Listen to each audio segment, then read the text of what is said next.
हयाती जे हिसे मां गुज़री वेंदड़ उन्हनि हसीन ॾींहंनि खे सारींदे ऐं सुरकंदे कलम खणे थो नौजवान शाइर ऐं जग मशहूर एडिटर भा साजिद अली महर ऐं इन तहरीर खे पसंदि कंदड़ ऐं मूंसां सहकार कंदड़ भा काशिफ अली सुमरो।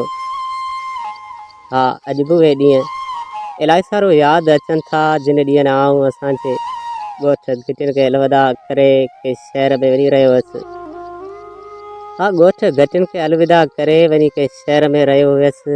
शहर अव्हां जो, ॻोठ अव्हां जो, शहर अव्हां जो, ॻोठ अव्हां जो। असीं त आहियूं परदेसी माण्हू, कहिड़ियूं अव्हां सां हुजूं हलायूं, असांजो त सुवालु आहे निमाणू। बस पोइ के मजबूरी कारण मूं वञी के शहर जा पट वसाया हुआ ऐं उते पंहिंजी ज़िंदगी जा ॾींहं गुज़ारणु लॻोसि।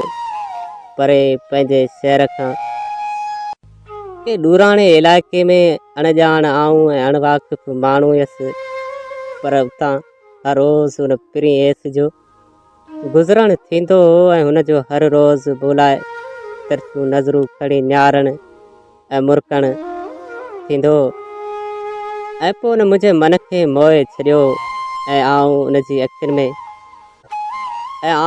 अखियुनि में क़ैद थी वियोसि ऐं मोहबत में ऐं हुन मूंखे मोहबत में क़ैद करे छॾियो। छा तदायास हुन हसीन माण्हू जी सूंहं सोभाकत जूं ॻाल्हियूं लिखजनि। चंड जहिड़ो चहिरो, गोल अखियूं, चंड जहिड़ो चहिरो, गोल अखियूं, डिघा ऐं कारा ज़ुल्फ़, पदमड़ा पेर। हा, ॾेठि हुनजे ज़ुल्फ़नि में क़ैद बणिजी वियो हुयसि। आस्ते आस्ते पोइ मूंखां ॻोठ जा ॾींहं, ॻोठ जूं गलियूं ऐं उहो ॻोठ विसरणु लॻो ऐं वक़्तु विंगस जिया वार वराए इहो अहसासु अर्पे छॾींदो त साजिद महर, जॾहिं तूं पंहिंजे पिरी खां जुदा थी पंहिंजे ॻोठ गलियुनि लाइ मोटंदे त तोखे घणियूं यादि ईंदियूं ऐं महबूब सां मुलाक़ातुनि विच पोइ न ॼाण त अदायास कीअं वक़्तु गुज़रंदो रहियो ऐं इहो चिठो अॼु बि यादि अथमि। उहा हिकु सुरमाई शाम हुई जंहिंमें हुन पंहिंजे नाज़ुक ऐं नफ़ीस सनड़ियुनि आङुरियुनि सां इहो मैसेज मुलाए लिखी मोकिलियो। हा, इहो मुलाए मैसेज लिखी मोकिलियो त साजिद महर, मां तव्हां सां सुभाणे मुलाक़ात करणु चाहियां थी। हा, मां तव्हां सां सुभाणे मुलाक़ात करणु चाहियां थी। जे मिलंदा त हिन एस मथां इलाही सारा अव्हां थोरा थींदा जेके आउं ज़िंदगी भर लाइ कोन सघंदसि। पोइ जवाब में मूं बि हा जानी, इनशाला सुबुह जो ज़रूरु मिलबो लिखियो।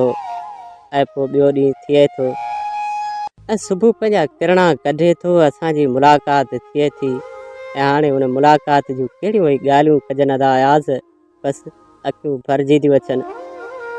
हा, बसि पोइ जेकॾहिं रूह में रहिजी वञे थी त आख़िरी मुलाक़ात रहिजी वञे थी ऐं अॼु हू किथे आहे ऐं आऊं किथे आहियां, ऐं अॼु हू किथे आहे या आऊं किथे आहियां, पर इहा पक अथमि हुन महर जे प्यार खे विसारियो कोन हूंदो। अॼु बि सारे सुरकंदो हूंदो ऐं मूंखे बख़्शण महर जूं सिटूं यादि अची थियूं वञनि जेके मुंहिंजी निंड खसे विया आहिनि से सुख सां कीअं न सुम्ही सघंदा, जेके मुंहिंजी निंड खसे विया आहिनि से सुख सां कीअं न सुम्ही सघंदा। अधु राति जो थी फ़रियाद करे हू पंहिंजा पट पुसाईंदा, हू पंहिंजा ॻल पुसाईंदा। हा, ऐं आऊं बि हर वक़्तु हुनजी यादनि में जीअंदो अचां ऐं जाॻंदो अचां, बसि अखियुनि खे उजाॻो ॾेई हुनखे यादि कंदो आहियां। ऐं हाणे कॾहिं कॾहिं इहो बि महसूसु थींदो आहे त शायदि हू ज़माने जी ज़लील रीतनि ऐं रस्मनि जे वर चढ़ी वियो हूंदो ऐं हुनजा हथड़ा हिन सां रंगजी विया हूंदा ऐं हू ॿिए कंहिंजो थी वियो हूंदो, पर आऊं अॼु बि हुनखे सारियां थो, सुॾकां थो। हा, आऊं हुनखे सारियां थो, सुॾकां थो, बसि हुन सां मिलण वारियूं हसरतूं हिन सीने में रहिजी वञनि थियूं ऐं आऊं साजिद अली महर हुन खां सवाइ अधूरो आहियां। हा, हुन खां सवाइ अधूरो आहियां।